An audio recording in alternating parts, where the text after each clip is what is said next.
Hello and welcome back, everyone. We are now ready for our penultimate presenter for today's conference. We have Colin Snyder to talk about games and model beliefs. Colin is a game designer and artist based in Brooklyn, New York. He is the founder and director of Little Red, an independent game studio and publisher of nonfiction games. In past lives, Colin worked on AAA games, including Red Dead Redemption, LA Noire, and Grand Theft Auto, and he was a member of the NYC Games movement as member of Baby Castles, an art collective and DIY venue dedicated to showcasing the work of independent game designers, artists, and musicians. Please, everyone, welcome Colin Snyder to the stage. Hi, everybody. Like Dan said, I'm Colin Snyder.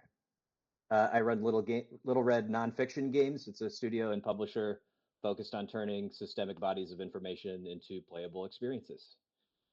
Our first game was Logos Divine, first released in 2023. And this year we have a second edition coming out, as well as some games we've created with clients in academia.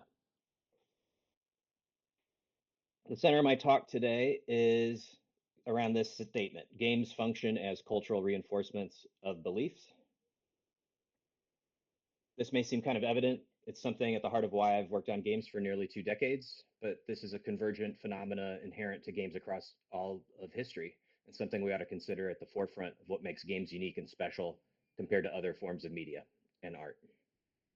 So for the next 30 minutes, we're going to head back in time. We're going to talk about the Old Kingdom in ancient Egypt to discover a board game for the dead. We're going to talk about a revolution in pastimes that occurred in medieval and Renaissance Europe, thanks to painted strips of paper, and how revolutionary and clandestine fraternities embedded their own philosophies into gambling tools.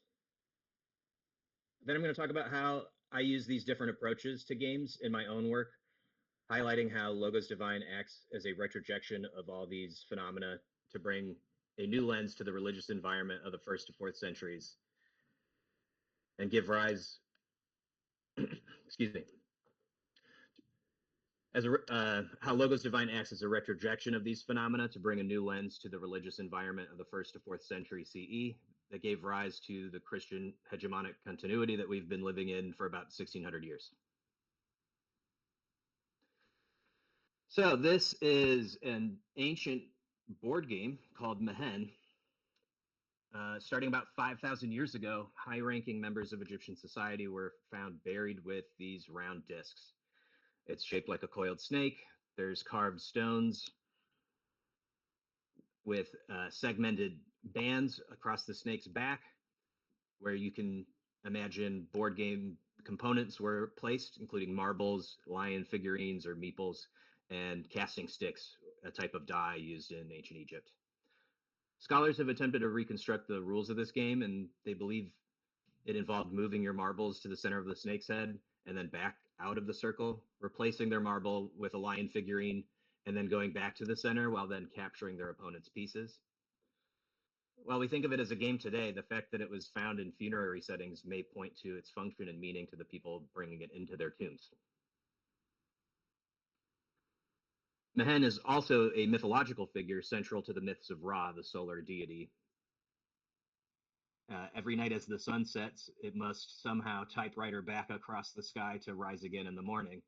And in order to do so, there are 12 hours of time where the sun is traversing and out of view beneath the horizon. And the ancient Egyptians imagined this as a series of trials that Ra had to go through on a number of different boats and accompanied by a number of other deities.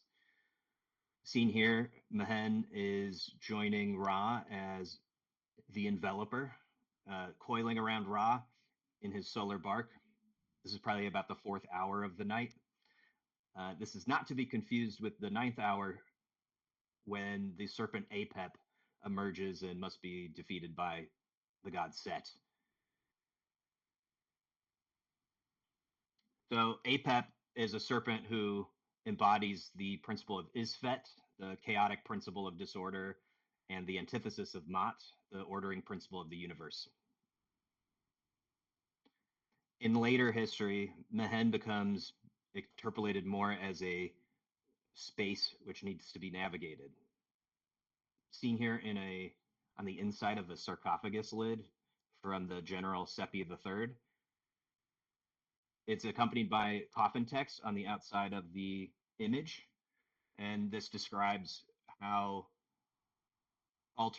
these alternating roads, which are considered fiery versus dark black roads, had gatehouses between them, and that the deceased had to arrive at these different gates, address some guardian figure inside of the gate, to then proceed to the next ring, where they had to change their direction and orientation before proceeding. So this seems to be a method for remaining in the light of Ra, staying anchored in our ordered world in accordance with Ma'at. And I'm sure this is a materialist retrojection, but this seems to point to the reality of incorporeality that is anticipated by the Egyptians in their view of the Amduat, which is the afterworld.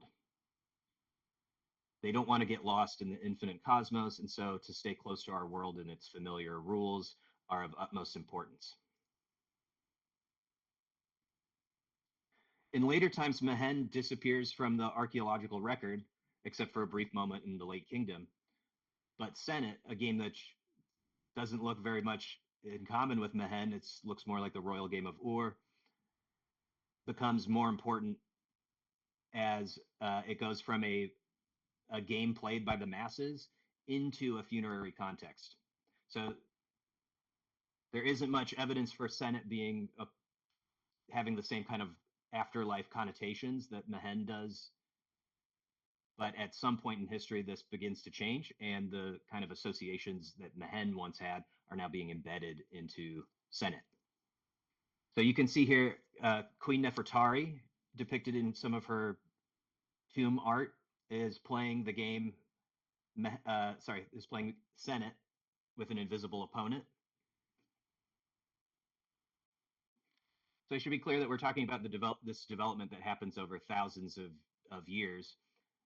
But it seems that there is aspects of Mehen and Senet which represent, to us, a view of modern board games, but to the ancient Egyptians had more of a ritual and mythological meaning that is central to their belief structures. Perhaps the idea was that when you're playing this game with others, you share cultural information and enjoyment. And when you're playing it as a deceased person, it becomes a way to practice and understand how to remain in accordance with Ma'at and the movement of the cosmos. Ma'at is not merely ritual correctness or morality. It underlies the Egyptian worldview as a whole, sharing societal, kingship, cosmological, and afterlife connotations, eschatological. The central duty of ancient Egyptian pharaohs was to maintain Ma'at and oppose disorder, or Isfet. This is also kind of represented in the myths of Osiris and Horus and Set, and the kind of combatants between the two of them. So to paraphrase Jan Assmann, Ma'at links human actions and morality with the natural and social world.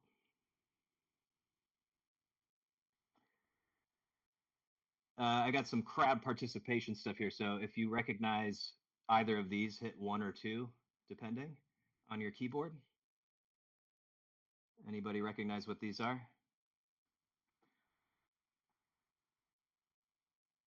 These are 2 board games from different times in history. The one on the left comes from the 12th century from India.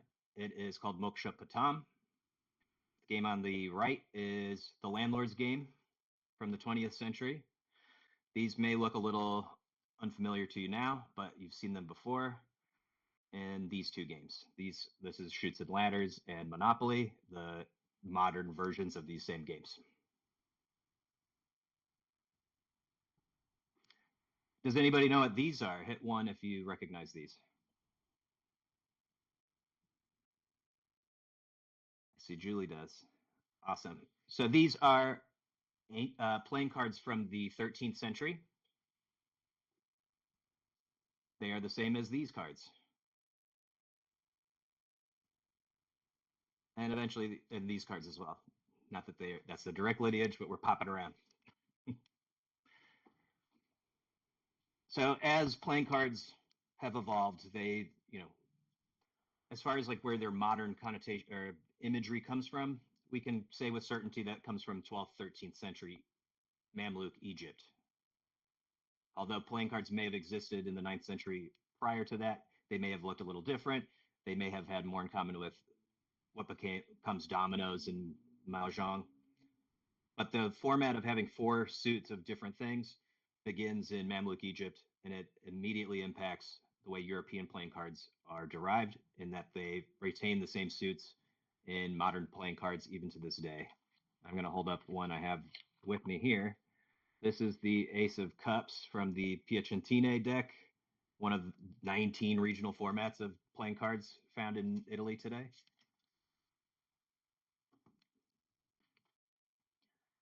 So playing cards as we know them were formalized in Mamluk Egypt, as I said. What's clear is that the Mamluks established this 4-suit system, and that directly influenced the Latin suits. This may seem obvious, but the use of paper-based games was itself a technological innovation of the time. It allowed games to be shuffleable, meaning you can randomize them in a way that makes each game fresh. They're accessible, and that if you can count to 10, you can play. There's no reading required. They're portable, which means they can spread rapidly, and they're reproducible, so they can change easily and adjust to local tastes and cultures. Contemporaneous with the arrival of playing cards, this man from Tuscany named Petrarch, a humanist, poet, and proto-classicist, is discovering ancient manuscripts in Latin, some of Cicero's work, and as well as some Greek texts, although he didn't speak Greek. He was instrumental in getting these things translated.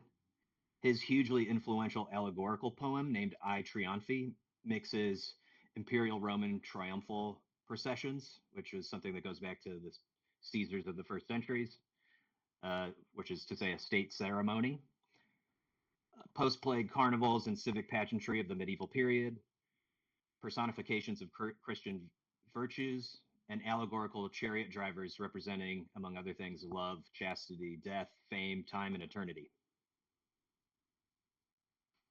And here you can see Francesco Pessolino's large mural that includes 3 of these figures. Each one is conspicuously standing on a platform with wheels, not a very convincing chariot by any means, but it worked for the time. What's interesting is that the word triumphi means triumph, and that we use this language to talk about playing cards and these processions. While triumphi eventually gets turned into the word tarocco or tarocchi, depending on the size and region of the card deck in question, it gets truncated into the word trump in English. So major trumps and arcana keys are kind of interchangeable language to describe this 5th suit of playing cards added onto the familiar 52 card format that first originates in Mamluk Egypt. It's worth noting that most tarot decks have 4 court ranks, but that's a story for another time. What's deeply fascinating to me is how we go from Italian playing cards into these very pictorial, allegorical images of the 20th century that come more from esoteric circles. So these are all the same card. These are the 7 of clubs, bastone, wands, whatever you want to call them. It's the 7 of sticks. And likewise, these are all the same cards. These being the arcana keys or major trumps as they develop over time. So the famous Marseille deck on the left actually comes from Milan originally, but gains its name from the popularity that Marseille had in distributing these kinds of formats. You have the Rider-Waite Tarot, which is maybe the most famous tarot deck of them all, followed by Aleister Crowley's Thoth deck. And then on the far right is my own version of this card. This is portrayed as Thoth, the Egyptian god of scribes and wisdom, who, among many things, gives us writing and the 365-day calendar, and also is a game player himself when he creates an extra 5 days out of the perfect 360 degrees of a sphere so that his siblings could be born. So going back to Petrarch and this particular mural, you can see a couple examples of how playing cards have adopted this imagery because it's a part of the Renaissance's visual aesthetic language. So on the far left, there's a modern Tarocco card from Sicily. So each region has its own format. There's a card called Miseria, which is like a trump, but it's the lowest one. Kind of different than the Fool, but we won't get into that. You can see how the triumph of eternity in a very like Christian looking image in the artwork itself kind of becomes a different figure, although it's accompanied by the cherubim or tetramorphs of the evangelists. And this is imagery that's pretty widespread in this time. So on the left, there's a 16th century engraving of the Anatolian goddess Cybele, who becomes Magna Mater in Roman times. This was probably an engraving of a piece of sculpture that looked more like what you see below there. But you can also find other poems and engravings that show similar triumphal chariots, and then the famous seventh trump, the chariot. This is also a huge part of propaganda. So by the 14th and into the 16th century, figures like Maximilian I are creating these triumphal processions, both in real life and then as printed propaganda to be put up around the realm that they rule. The Holy Roman Empire is putting like in city halls these Maximilian's triumphal arch, and you can see somebody combining it in modern times below, but these were meant to be distributed pieces of paper. Contemporaneous with these kind of developments, there are figures who are reinterpreting these ancient texts, especially the rhetorical tools of folks like Cicero and his earlier Greek counterparts, who were developing mnemonic devices as ways of remembering rhetorical skills. So basically by associating bits of architecture with aspects of what you wanted to talk about, people were better able to remember long speeches. So figures like Raymond Lull and Giordano Bruno are combining these aspects with their own time and creating, either in Lull's case, concentric circles that have moving bits of paper, so that he could create a mnemonic device which he called the art. And Giordano Bruno does the same thing, although he's also combining the techniques he's learned from astronomy and mathematics, both of which get him into trouble with his former benefactors, the Catholic Church, because he adopts a Copernican view of the universe centered on heliocentrism. And he also develops a few other heresies along the way, for which he's burnt at the stake in the year 1600. So after Bruno's execution, it's apparent that knowledge has become threatening to the authority of hegemonic powers. And this is across either side of the schism. We're past Martin Luther at this point, so it is in Protestant and Catholic territories where they are very concerned with it losing any more ground. So there's intellectual communities who maintain their safety through anonymity and are embedding in humorous symbolic imagery, which are distributed as prints, the secret lessons of their philosophy and what goes to become the Enlightenment, or what is the Enlightenment. So this is a image of the Temple of the Rosy Cross. You can see that there is a wealth of things going on here in Where's Waldo fashion. There's the Ark of Noah in the background on Mount Ararat with two birds, presumably the crow and the dove, although they're both returning to the Ark. There is a little pun above the doorway, or above the windows, where you can see there's some alchemical tools, as well as somebody looking at some kind of astrolabe. You have, and that phrase above those two windows can be translated as either "I am your everything" or "Jesus is everything to us." The temple itself is on wheels, perhaps a nod to the Merkava literature found in Ezekiel or Isaiah.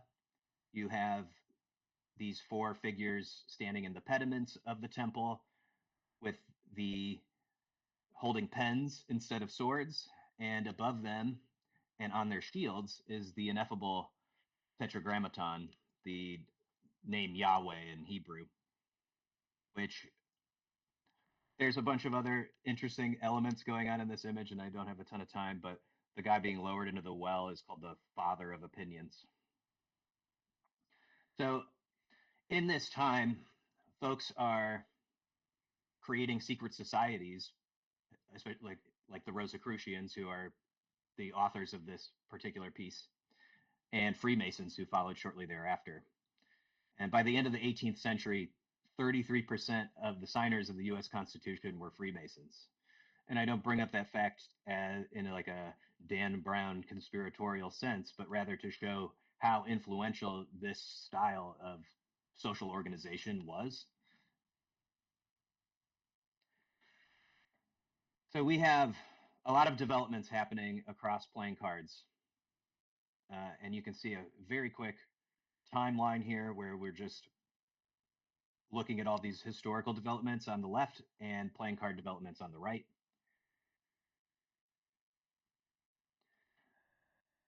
In this time, or at the end of that last timeline, these different ways of interpolating these cards split into different directions. So the card on the dotted line is the last card that kind of functions in both ways. So this is what a playing card looks like in Italy for the most part, at least in southern Italy. It's the seven of bastone.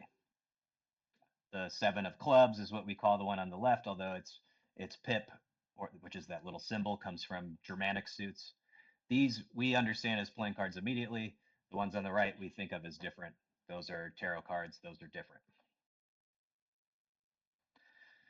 This is what happens in the last 200 years of playing cards. You have first the introduction of a legend written by Freemasons that said that playing cards come from ancient Egypt. They got the right place, but the wrong time. We have a lot of folks, especially in post-revolutionary France, who start to develop cosmological and esoteric frameworks for how playing cards work with their particular philosophies.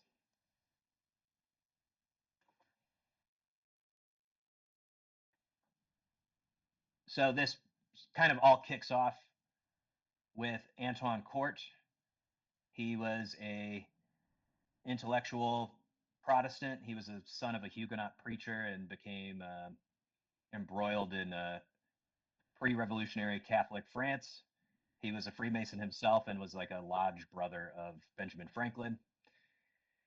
He creates this gigantic tome called the Le Monde Primitif, which is an anthology of all of ancient history, in which he states in an essay that the tarot is a book. It is the only book of ancient Egyptians that has escaped the flames of Alexandria.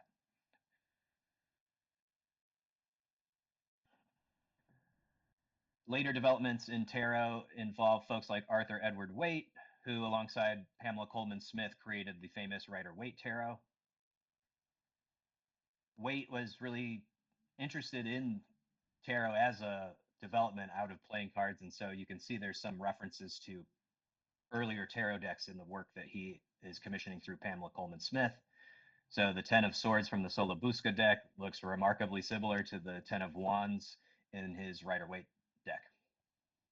And he's also a member of a secret society called the Hermetic Order of the Golden Dawn. Alongside this guy, who's probably the most famous occultist of this period. Aleister Crowley is a ritual magician and the founder of Thelema, and was a Golden Dawn member until he left in a schism of esoteric nature. So he's really interested in embedding all of these other aspects into tarot, from Kabbalah to astrology and alchemy. He treats tarot as a cosmological engine rather than kind of moral lesson that Waite was using it for. And his deck comes out about 30 years after the Rider-Waite, but they were both present at the time when the Golden Dawn was dissolved. So to Crowley, the tarot is more of a pictorial representation of the forces of nature, and he uses a lot of ancient Egyptian imagery in his modern version of religion, which is called Thelema. So to quickly take an index of where we're at in time, you have all of these developments that lead to the rise of esoteric spirituality, including Neoplatonism and Hermeticism. It's getting dark, so I'm adding some light. You have these aspects that are inherent in games, whether we're talking about ancient games or modern games, and you have a transition from humanism into the intra-Christian violence of the 30 Years' War, which leads to the rise of clandestine societies. So in all of this happening, by the 18th century, tarot becomes a vessel for esoteric philosophies and subversive beliefs of the Enlightenment and a cosmic mnemonic device hiding in plain sight at card tables. I think the idea there is that you can convert people to your cause or your clandestine society if you can beat them where they already are, which in this case happens to be card tables. So like I said, playing cards diverge into these two different traditions. And what I've been doing with my work is trying to recombine those into a useful singular universal card deck, a Swiss Army knife of traditions that can be used interchangeably. So why did I make Logos Divine? First, as a playing card deck. It's a universal playing card deck that lets you play traditional games. It also has layers of depth by adding multiple approaches to game rules by using what I call the Newman and polarity systems. And it encourages face-to-face gameplay and the creation of new folk games and variations, house rules, you name it. The idea was first conceived in the pandemic when I was missing that kind of face-to-face interaction, and this was my first tabletop game because of that. So there's a key that comes with the deck, which shows you how to build these different card formats. So I use a simple series series number to determine which cards go into which deck.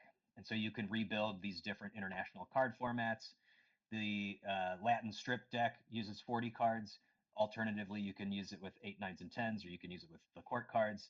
This is the kind of card deck that my cousins in Italy use to play games, and so has a special meaning for me in that these are where I learned to play Scopa and Briscola and these kind of games that are not familiar to the 52 card format of the next set of cards, which have the court cards and have the ace through 10. However, I'm also really interested in playing cards as a cartomancy methodology, and I'm looking at Arthur Waite and Aleister Crowley not as occultists but as game designers themselves, and I wanted to address what their versions of tarot meant, and especially how they invoke the antiquities in their own time, which is rife with Egyptomania. And so I've created these associations that go with these game components that are on the cards themselves. So whether those are the planets or alchemical symbols or the influence of the numinous ones in Roman thought, these are meant to represent different aspects of the divine, again, as a part of the way that Cicero interpolates the world. And the astrological phenomena of the signs and how those are related to the microcosm of our individual bodies, where Aries represents our head and Pisces represents our feet. These are different ways in which these symbols have new meaning in later times and are now being retrojected onto a card game that exists in, speculatively in ancient Rome. And that's why it's a speculative ancient object. I'm really trying to design it as a way, as if it could have existed in this crux of the 3rd to 4th century, when the Roman world is kind of coming to terms with this emergent Christian hegemony that will supersede it. So to me, that involves taking apocalyptic imagery found in Christian art and extrapolating it into the way into the kind of pagan universe that ancient peoples would have been relating to these images for in the first place. So, for instance, here are a bunch of Abrahamic motifs that are a part of the deck. There are a series of what I call Newman symbols in the corner of the cards. Each one represents a different classical deity. So this crown, this colored crown Newman symbol represents the Abrahamic deity and shows some of the imagery associated with the Old Testament, as well as apocryphal texts like the Apocryphon of John, or even Philo's understanding of Genesis 1 and how Adam and Eve relate to that, or how like Metatron is like a figure in popular occult circles today, but is kind of absent because we don't talk about Enoch as like a part of the biblical canon. And so I've also created these ways of experiencing these moments through what I call polarity cards. So you can flip them and then they activate a different rule set. So Constantine here represents that these logos symbols are rare or they are wild.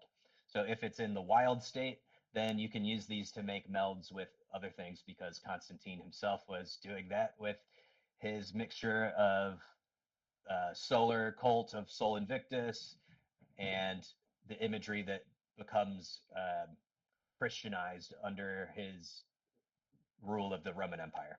So this is the Milvian polarity. There's a few other ones. Not all of them are Abrahamic, but there are, for instance, Nemti, which is Set and Horus representing Isfet, and Mat, the kind of representations of good and bad kingships. And those determine whether the ace is high or the ace is low. So like I said, it's my aim as a designer, an artist, to speak to my own culture and civilization by using history in a way that may enlighten our current understanding of the world we live in.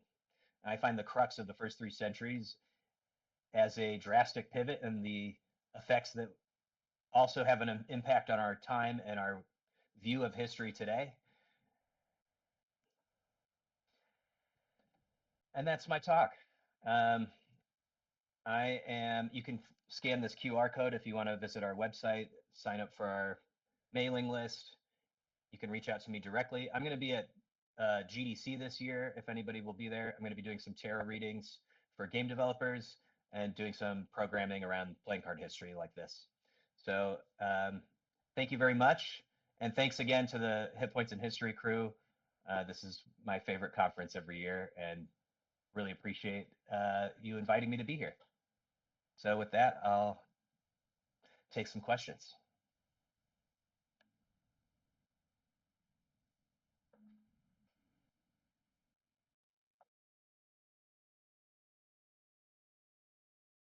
Thank you so much, Colin. It's great to hear more about this and to go over some of the history of the ludus, as it were. If you folks in the audience have questions, please do remember you can. Oh, can you hear me? Yes, okay. My avatar just scooted somehow. So, if you have questions for Colin, please do come line up at the Q&A booth, this little white rectangle. You can come right up to the podium and ask your question. Everybody will hear it. I will get us started. I was wondering, the more I look at these absolutely gorgeous cards, you've put so much into them. How do you find the balance between meaningfulness and busyness visually? I sent you one of the first edition decks, and admittedly, it's very busy. So I've been trying to refine that, and that's what the second edition is all about. I have there's a lot of information going on in the cards, and so to make that navigable to just somebody that's just trying to play a card game was the raison d'etre for the second edition, as well as like finalizing some of the artwork that I felt like could use a second pass, and refining some of the, I removed some of the Mesopotamian motifs because I wanted to focus more on this particular era in history. To me, striking like it doesn't belong in the game unless it has some kind of merit in the way ancient people are thinking of metaphysical worlds and the kind of philosophical traditions that they're a part of. I'm deeply fascinated how Christianity goes from what seems to me a political movement and then evolved into a religion that has all of these different things added to it that kind of bear little in common with um, um, what Christianity is today. So to me, like, I found out about this conference through one of the organizers, Megan Lewis's work on the Bart Ehrman podcast. I was like super interested in this kind of crux in history where um, Christianity emerges and subsumes mystery cults and imperial cults and changes the way people interact with these things in a very subversive way, to the point when the hegemonic power itself is like, okay, we're going to play by those rules. And then they change the world to be a Christian world in a way that we're still a part of. Does that answer your question, or could I go into more detail? I mean, yeah, that was fascinating. That actually made me think about. I guess I have a follow up, as it were. So, like, if we're thinking about this world as a Christian world, which in some ways, certainly to my detriment, is the case. Um, so, as somebody who is non-Christian coming up in a Christian world in a certain way, um, what is the what is that line that you see and you seem to be crossing back and forth in this narrative between game, ritual, and religion, right? Like where does it stop? I mean, like, I'm not like a simulation theory guy, but there are like, I think the deeper you go into any, like quantum mechanics, or you go to string theory, like things just kind of fall apart in some interesting way. And I think that if there is some universal truth, which I think all of these kind of tarot designers are trying to understand in their own way across the from the 18th to 21st centuries, is what happens after we die. Are we like is what like there's all these different eschatological views of what happens, but it's something that people have been dealing with since 5,000 years ago at the least.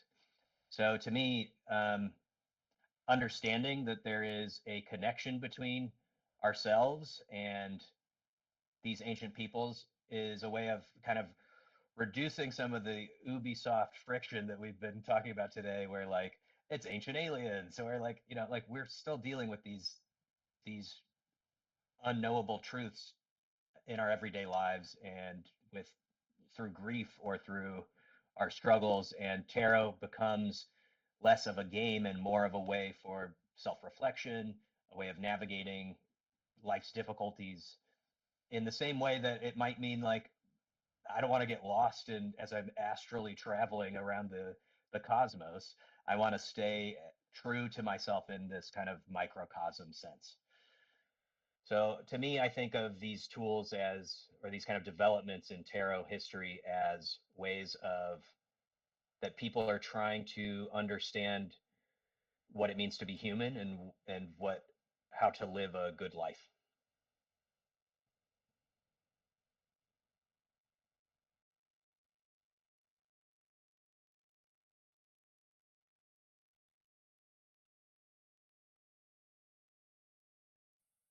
Hey there. I had a bit more of just a functional kind of question, and I'm curious about your experience in both designing your game and just thinking about the history of the evolution of card games. Um, but simply, I'm bad at shuffling.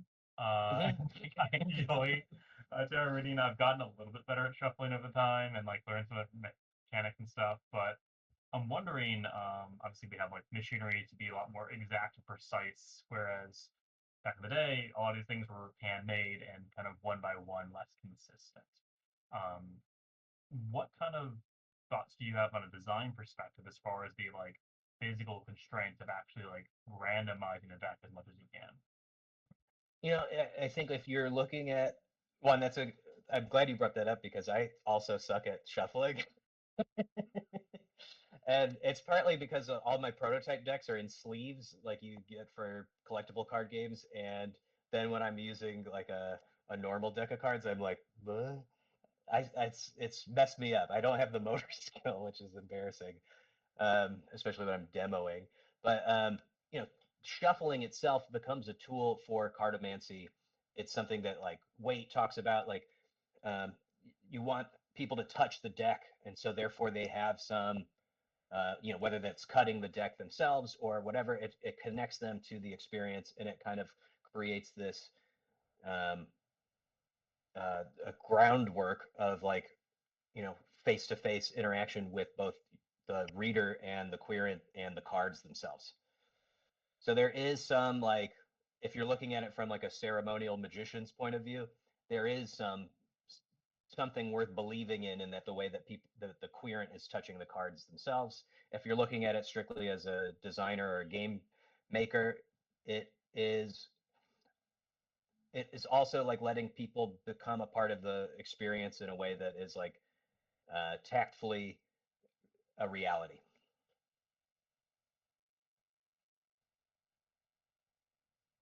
Excellent, thank you.